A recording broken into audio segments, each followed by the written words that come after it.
Саламатсыңарбы, урматтуу окуучулар? Кайрадан жогорку молекулалуу органикалык бирикмелерди окуп өйрөнүүнү улантабыз. Бүгүнкү өтүлө турган сабактын темасы полимерлер жана пластмасса. Биз силер менен өткөн сабакта жогорку молекулалуу органикалык бирикмелер жөнүндө сүйлөшкөнбүз. Силер жогорку молекулалуу органикалык бирикмелер кандай заттар жана алардын касиеттери кандай боло тургандыгы боюнча маалымат алгансыңар. Мына ушул өткөн сабакты эске түшүрүп, дагы бир жолу жогорку молекулалуу заттар кандай боло тургандыгын карап көрөлү. Жогорку молекулалуу заттар экиге бөлүнөт. Жаратылыш жогорку молекулалуу бирикмелер жана химиялык жол менен алынган жогорку молекулалуу бирикмелер. Жаратылыштан алынган жогорку молекулалуу бирикмелерге бул өсүмдүктөрдөн жана жаныбарлардан алынган органикалык бирикмелер кирет. Алар целлюлоза, белок, нуклеин кислотасы, жаратылыш каучугу жана крахмал болуп саналат. Ал эми химиялык жол менен алынган жогорку молекулалуу бирикмелер экиге бөлүнөт. Жасалма жол менен алынган жогорку молекулалуу бирикмелер жана ошондой эле синтетикалык жогорку молекулалуу бирикмелер болуп экиге бөлүнөт. Жасалма жол менен алынган жогорку молекулалуу бирикмелер жаратылыштагы жогорку молекулалуу бирикмелерди кайрадан иштетүү жолу менен алат. Ага мисал катары целлюлозанын эфирлерин алсак болот. Целлюлозадан алынган булалар.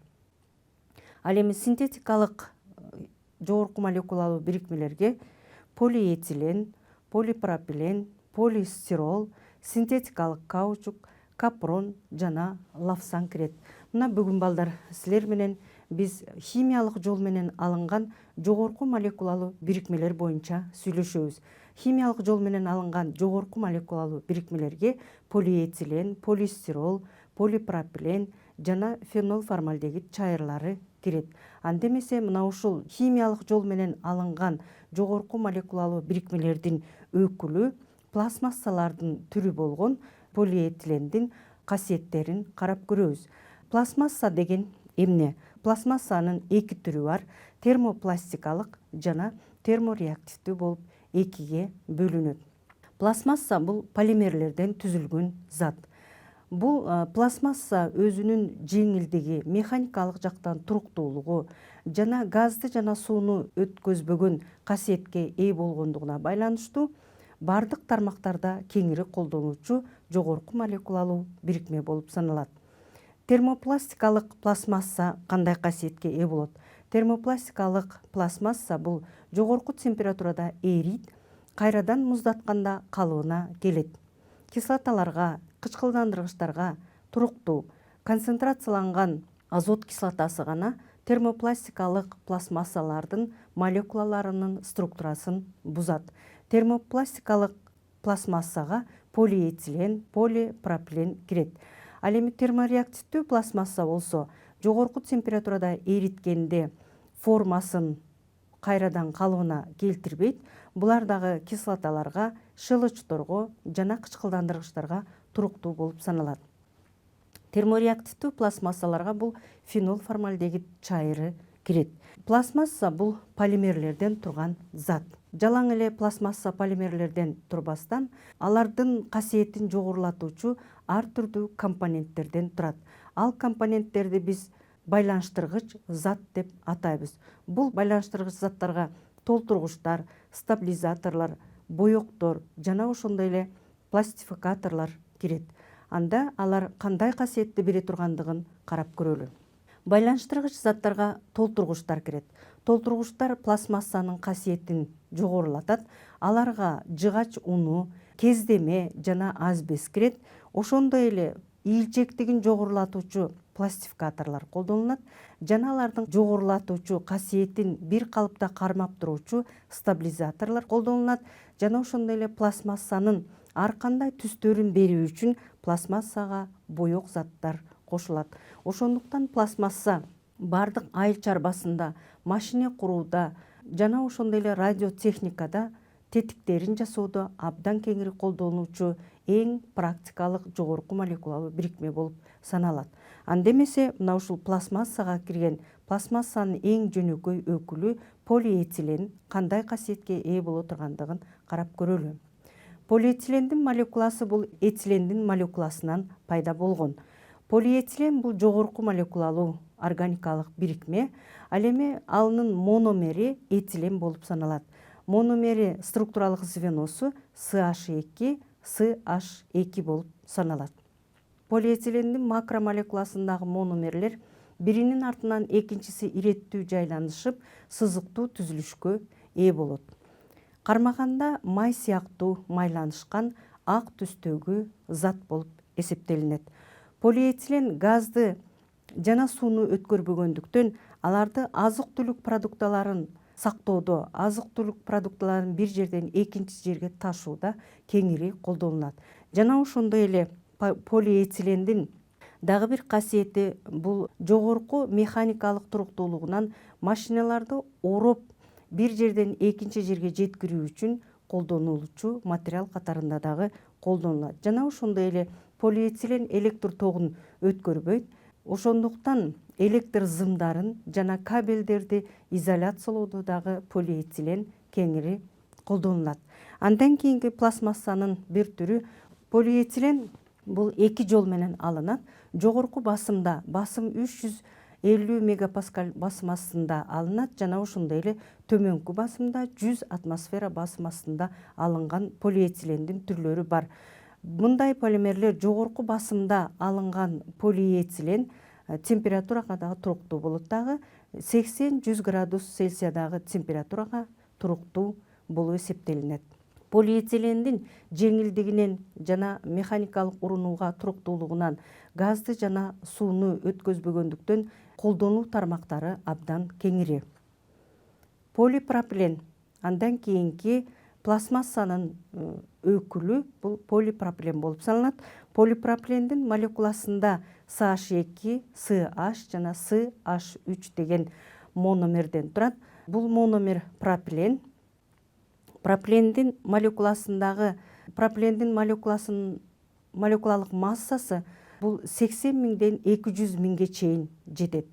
Пропилендин молекуласындагы CH3 тобу иреттүү жайланышат, көмүртектин атомунан жана бир тегиздикте метил радикалдары жайланышкандыктан мындай түзүлүшкө ээ болгон жогорку молекулалуу бирикмелерди стереорегулярдуу жогорку молекулалуу бирикмелер деп атайбыз. Полипропилен полиэтиленден айырмаланып, каттуулугу боюнча айырмаланат. Бирок полипропилендин молекуласындагы метил радикалы көмүртектин атомдору бири-бирине тыгыз жайланышкандыгына тоскоол болгондуктан, тескерисинче полипропилендин каттуулугун жогорулатпастан анын бекемдигин төмөндөтөт. Полипропилен деле полиэтилен сыяктуу газды жана сууну өткөрбөйт. Каттуулугу боюнча полиэтиленге караганда жогору тургандыктан суу өткөрүүчү түтүктөрдү даярдайт. Жана ошондой эле суу өткөрүүчү түтүктөрдөгү ар кандай деталдарды даярдоодо полипропилен кеңири колдонулат. Жана ошондой эле теплицаларды жабууда газды жана сууну өткөрбөгөн касиетине байланыштуу теплицаларда жана идиштерди жасоодо дагы кеңири колдонулат. Андан кийинки пластмассанын дагы бир түрү бул поливинил хлорид болуп саналат. Поливинил хлориддин формуласында бул деле этилендин молекуласындагы бир суутектин атому хлор менен орун алмашканда пайда болгон зат мономери винил хлорид болуп саналат. Бул винил хлорид дагы термопластикалык пластмассага кирет. Алардын мономерлери иреттүү биринин артынан экинчиси жайланышкан. Структуралык формуласында жашыл шарлар менен хлордун атомдору көрсөтүлгөн. Поливинил хлорид дагы майланышкан ак түстөгү кристалдык зат болуп саналат. Поливинил хлорид полиэтилен жана полипропиленден айырмаланып, пластиктердин түрлөрү алынат. Мисалы, винил пласт деген поливинил хлоридден суу өткөрүүчү түтүктөрдү жана газ өткөрүүчү түтүктөр даярдалат. Жана ошондой эле пластикаттар алынат. Пластикаттар курулуш иштеринде кеңири колдонулат. Ошондой эле абдан жука болгон үйдүн крышаларын жабуучу материалдар алынат жана ошондой эле терезелердин профилдери даярдалат. Поливинил хлорид полиэтилен жана полипропиленге караганда бир кыйла туруктуулугу жана каттуулугу менен айырмаланат. Андан кийинки пластмассанын бир түрү бул полистирол болуп саналат. Полистирол этилендин молекуласындагы бир суутектин атому фенил радикалы менен орун алмашканда пайда болгон зат.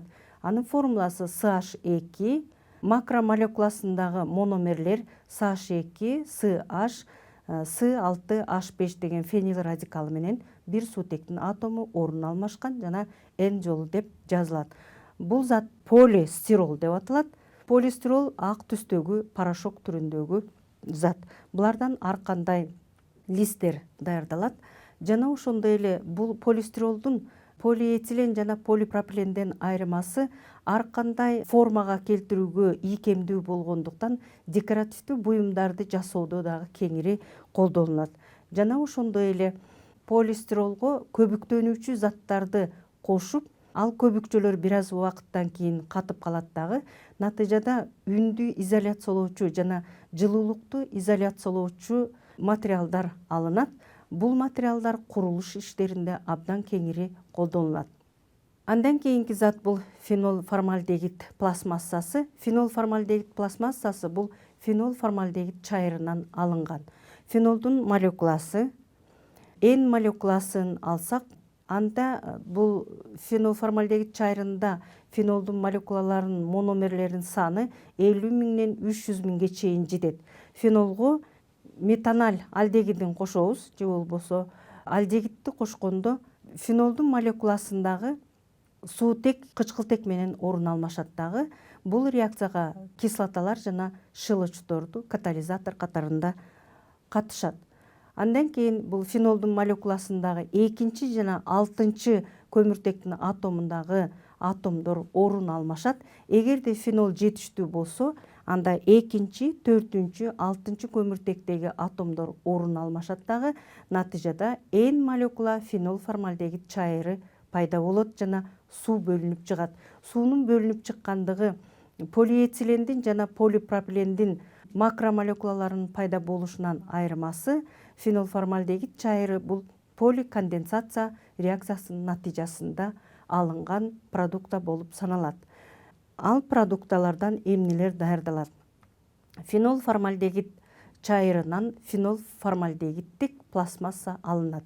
Ал пластмассанын формуласы силер көрүп тургандай бензолдук шакек Ж, OH жана CH2ден N жолу деп жазылып турат.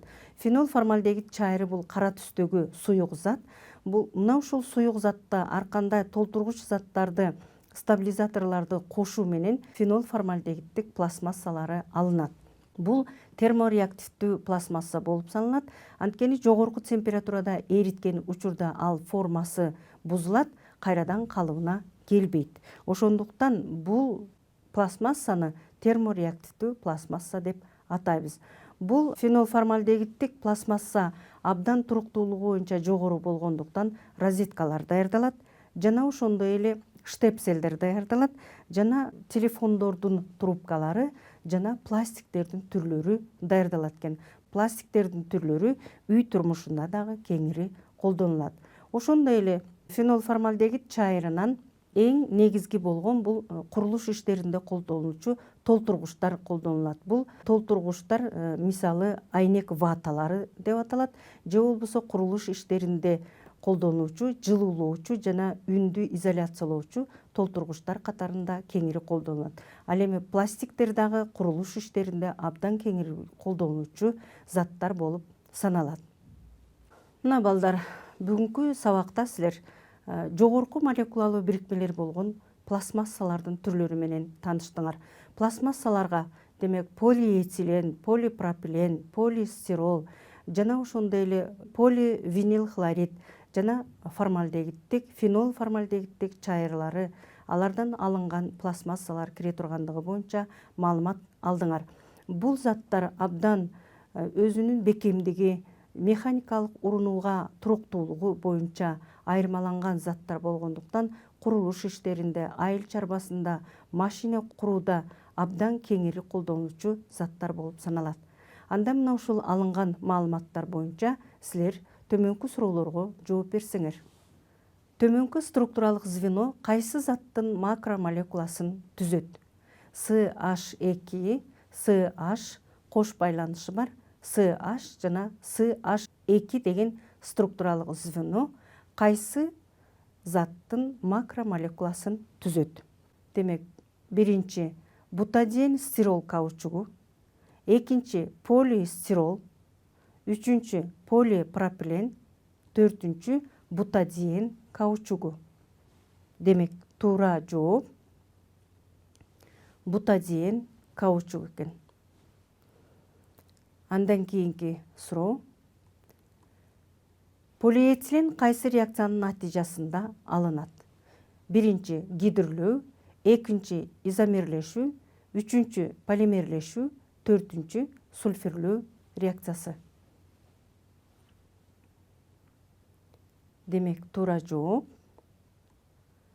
полимерлешүү реакциясынан алынган заттар болуп саналат экен. Демек, бүгүнкү сабакта силер менен полимерлердин алынышы боюнча маалымат алдыңар. Полимерлер абдан кеңири колдонулчу заттар. Алар авиациялык самолетторду курууда дагы кеңири колдонулат. Ошондой эле кемелерди курууда дагы колдонулат.